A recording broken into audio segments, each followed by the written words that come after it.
আজকে সংবাদ সম্মেলন করে বলেছেন তারেক রহমান, যিনি প্রধানমন্ত্রী হতে যাচ্ছেন, বিএনপি চেয়ারম্যান, যে দলের ঘোষিত 31 দফা ও নোট অফ ডিসেন্ট দিয়ে ঐক্যমত্য হওয়া জুলাই সনদ পর্যায়ক্রমে বাস্তবায়ন করা হবে।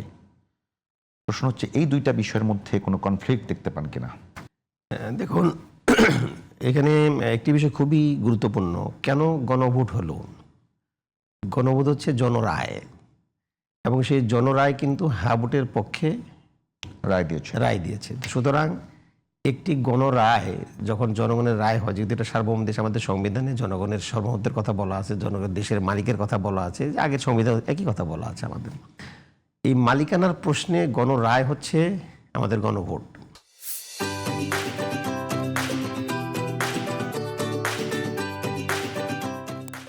এই গণভোটে যেহেতু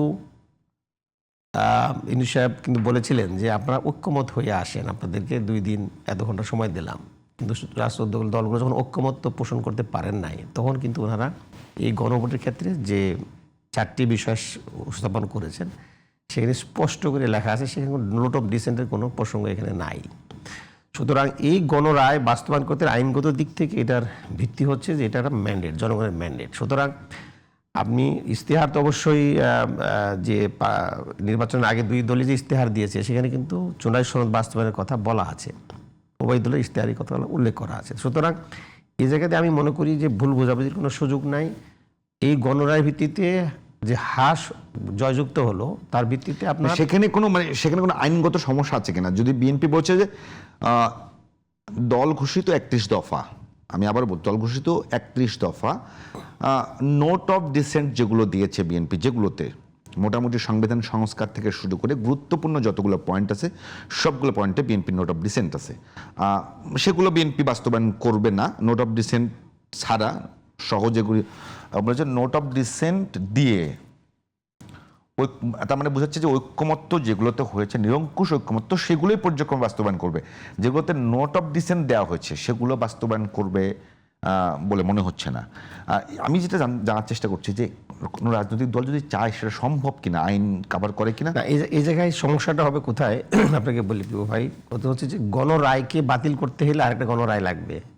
সুতরাং গণরায় হচ্ছে সংবিধানের ঊর্ধ্বে, পার্লামেন্টের ঊর্ধ্বে, এখানে কোনো কনফিউশন কিংবা দ্বন্দ্বের কোনো সুযোগ নাই।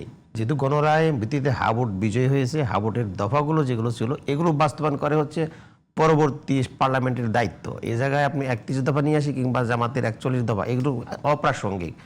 আপনাকে ভোটের বিষয়গুলো যেহেতু সবাই সিগনেচার করেছে, সনদে স্বাক্ষর করার পক্ষে, এটা বাস্তবায়ন করা হচ্ছে পরবর্তী পার্লামেন্টের প্রথম দায়িত্ব। কেননা গণভোট বিজয় হওয়ার পরে সেখানে কোন দলের কি দাবি থাকলো সেটা কিন্তু এটা সেকেন্ডারি ইস্যু। সুতরাং ভোট জয়যুক্ত হওয়ার ফলে জুলাই সনদ বাস্তবায়ন করা হচ্ছে পরবর্তী পার্লামেন্টের প্রথম দায়িত্ব। এটা প্রথম, আমাদের আইনের দিক থেকে আমাদের এই জায়গায় কোনো ডিবেট করার সুযোগ নাই। আর এরপরে যেহেতু রাজনৈতিক দলগুলো ইশতেহার দিয়েছে, তার অবশ্যই সেগুলো বাস্তবায়িত হবে।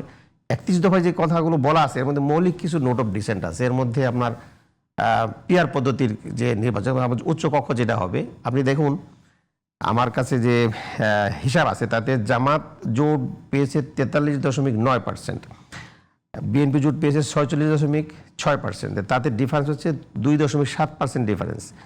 এখন বিএনপি যদি তার আসনের ভিত্তিতে যায়, তাহলে উচ্চকক্ষে তার সংখ্যা হয়ে যায় আপনার 2/3 হওয়ার ফলে প্রায় 75টার মতো তারা পেয়ে যায়, 75টার মতো পেয়ে যায়। আর যদি আমি ভোটের ইস্যুতে যাই, তাহলে আপনার বিএনপি পাচ্ছে হলো 47টা, জামাত পায় 44টা।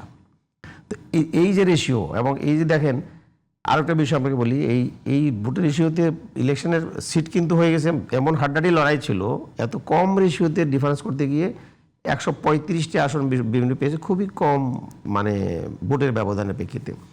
এই বিষয়গুলো তো ইম্পর্টেন্ট। তখন এগুলো যদি আমরা অ্যাড্রেস করতে না পারি, যেমন আমরা প্রশ্ন ইতিমধ্যেই প্রধান উপদেষ্টার বিশেষ সহকারী ডক্টর আলী রিয়াজ প্রফেসর, উনি বলেছেন যে এই বিষয়ে জুলাই সনদ বাস্তবায়ন বা পিআর পদ্ধতির ক্ষেত্রে 2 দলের ঐক্যমত্য পোষণ করতে হবে। এই জায়গায় যদি বিরুদ্ধে আমাদের যাত্রাটা শুরু হয়, তাহলে এটা একটা আমার মনে হয় যে শুভ লক্ষণ আমি খেয়াল করছি।